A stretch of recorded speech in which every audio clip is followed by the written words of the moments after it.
नमस्कार दोस्तों, मैं हूं माइकल राजपूत और आप देख रहे हैं माइकल 13 ब्लॉग्स। जैसा कि आज सेकंड डे है क्रिकेट टूर्नामेंट सिटी में, तो आइए यहां पे आज के चीफ गेस्ट हमारे उभरते हुए यंग डायनामिक लीडर काजल राजपूत जी, उनसे बात करेंगे और जानेंगे कि अक्सर यहां पे आई और लोगों ने क्या क्या उनके सामने डिमांड्स रखी। तो सबसे पहले मैम, मैं आपका शुक्रिया अदा करता हूं कि आप समय निकालकर हमारे बीच में आई। तो मैम, क्या कहना चाहेंगी आज आप, जैसा कि आप काफी मुशक्कत के साथ पहुंची इस छोटे से स्टेडियम में, तो क्या कहना चाहेंगी आप मैम? सबसे पहले तो माइकल जी आपका धन्यवाद करना चाहती हूँ और पूरी कमेटी का धन्यवाद करना चाहूंगी। मेरे साथ भाजपा पार्टी के जो भी कार्यकर्ता मेरे साथ आए हैं उनका धन्यवाद करती हूँ, और खासकर जो हमारी टीम्स यहाँ पर पहुंची हैं। क्रिकेट का टूर्नामेंट है, हमारा अपना घर है सिटी, हमारा आना जाना यहाँ पर होता है, लेकिन दुख हमेशा एक चीज का होता है कि हम जितनी बार भी यहाँ पर आते हैं, लोग हमेशा हमें अपनी बेसिक सुविधाएं ही गिनाते रहते हैं, और बड़ा अपने आप में भी शर्मिंदगी भी होती है कि अगर हम रिप्रेजेंटेटिव बनते हैं तो कहीं ना कहीं हमसे चूक रह रही है कि हम शायद उनके मसलों को हल नहीं कर पा रहे हैं।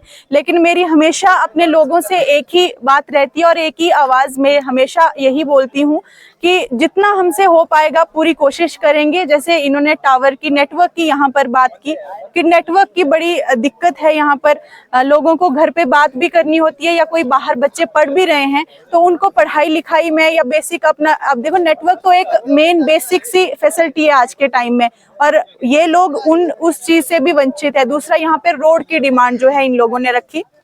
ये आप ग्राउंड की बात करते हो तो इस ग्राउंड में इतना ज्यादा, जो अभी हमने सुना कि इतना पैसा यहाँ पर लग चुका है, लेकिन आप हालत देखोगे, आप क्रिकेट खेलने का यहाँ पर सोच भी कैसे सकते हो, क्योंकि अगर बॉल कहीं नीचे जाएगी तो मुझे लगता नहीं है कि वो दोबारा मिलती है आपको।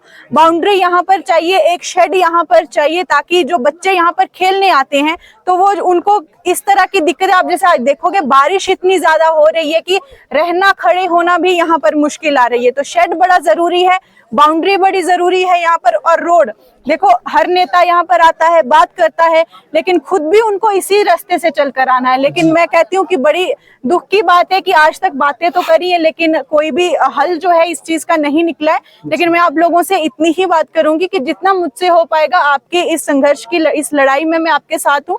मुझसे जितना भी हो पाएगा आपकी लड़ाई को लड़ूंगी, और आपके जितने भी मुद्दे हैं, चाहे आप नेटवर्क की बात कर रहे हो, शेड की बात कर रहे हो या रोड की बात कर रहे हो, हम आपके साथ हैं। पूरा सहयोग मेरी पार्टी का आपके साथ रहेगा, और आपकी जो डिमांड्स है पूरी कोशिश करूंगी कि इनके ऊपर एक्शन जल्दी हो। जी मैम, आपसे एक सवाल मेरा और रहेगा। जैसा कि आपने देखा कितने सारे दूर दराज से जो है वो प्लेयर खेलने के लिए आए हुए हैं, हालांकि हमारे लोकल के लोग जो हैं वो टूर्नामेंट ऑर्गेनाइज करवाते हैं जी। तो देखिए इतने जो प्लेयर हैं वो कितनी रुचि रखते हैं क्रिकेट में। हालांकि गवर्नमेंट की ओर से मुझे कोई भी बनी में ऐसा एक्शन दिखाई नहीं दिया।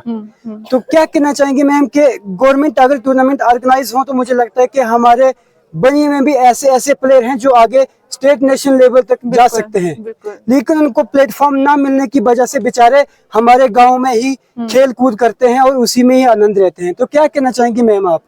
देखिए, ये हमें बड़ी खुशकिस्मत है कि हम ऐसे इलाके से हैं जहां पर आपको बच्चों में बहुत ज्यादा पोटेंशियल दिखता है। आप हमारे लोग ऐसे, आप रास्तों की बात करो या उनके काम, निजी कामकाज की बात करो, तो बड़ा संघर्ष भरा जीवन हमारे लोगों का, पहाड़ी लोगों का है।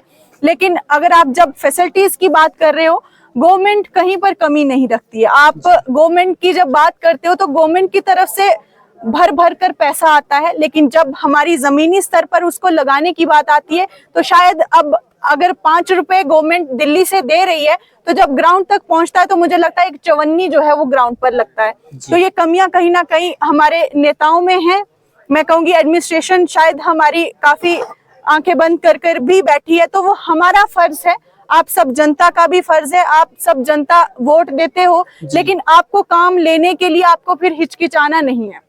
देखिए, अगर आप लोगों ने अपने वोट की अगर आप कीमत पहचानो तो बहुत ताकत है एक आम से वोट में भी, तो आपको काम लेना आना चाहिए। देखिए, अगर नेता कोई वोट लेकर दोबारा आपके काम के लिए फिर उल जलूल बातें करे तो वो आपको एक्सेप्ट नहीं करनी है। तो मेरा आप सबसे यही विनती है कि जो भी आपके मुद्दे हैं आपको खुद लड़ाई लड़नी पड़ेगी, क्योंकि आज का टाइम वो है कि जब तक आप अपना संघर्ष खुद नहीं करोगे कोई आपके पास खुद चलकर नहीं आएगा। तो मेरी आप सबसे इतनी ही विनती है, जो भी आपकी डिमांड्स है, जो भी आपके मुद्दे हैं, आप आए, मैं पहले क्या हुआ या किसी ने क्या किया क्या नहीं किया, मैं उसके ऊपर बात नहीं करूंगी। लेकिन मैं आपसे इतना ही बात करना चाहूंगी कि मेरे पास अगर कोई आएगा तो मेरा पूरा उनके साथ सहयोग रहेगा। जहां तक भी जाना होगा उनकी डिमांड्स, जितेंद्र सिंह जी से भी मैं बात करूंगी। हमारी जो हाई कमान है जम्मू की, हमारी भाजपा की जो हाई कमान है, उनसे भी मैं बात करूंगी। जो भी आपके मुद्दे मसले हैं, पिछलों ने कुछ ने किया या क्या नहीं किया, लेकिन आगे आपको निराशा नहीं मिलेगी। हमारा पूरा सहयोग आपके साथ होगा, लेकिन आप सबका सहयोग भी होना चाहिए, क्योंकि मैंने हमेशा देखा है कि हमारे लोग डिमांड जरूर करते हैं, लेकिन जब जगह पर चलने की, हाँ उनको प्रॉब्लम्स है, लेकिन लड़ाई लड़ना हम सबको एकता के साथ लड़ना पड़ेगा। देखिए, जब तक हम इकट्ठे होकर अपनी डिमांड नहीं रखेंगे तो मुझे नहीं लगता कि किसी नेता को या एडमिनिस्ट्रेशन को वहां पर सरदर्दी लेना वो जरूरी समझेगा। तो वो हमें अपनी लड़ाई खुद लड़नी है, अपनी एकता के साथ अपने इलाके के लिए बात रखिए, और जिसको आप समझते हो कि हमारा ये रिप्रेजेंटेटिव हमारा काम करवा सकता है, आप आइए। अगर नहीं दोबारा करता है तो फिर आप में उतनी ताकत भी है कि फिर वो दोबारा ना आ पाए। मैं इतना ही कहूंगी कि आपके जो आपने समक्ष बातें रखी हैं, मैं पूरी कोशिश करूंगी कि जितना मुझसे हो पाएगा संघर्ष करेंगे आपके साथ। जी मैम। तो मैम आपका बहुत बहुत शुक्रिया हमारे साथ जुड़ने के लिए। तो चलिए इसी के साथ इंटरव्यू खत्म करते हैं, क्योंकि अभी समय भी काफी हो चुका है। तो यहाँ पे टूर्नामेंट भी चल रहे हैं, तो इसी के चलते इंटरव्यू को यहीं पे समाप्त करना चाहेंगे। जय श्री राम।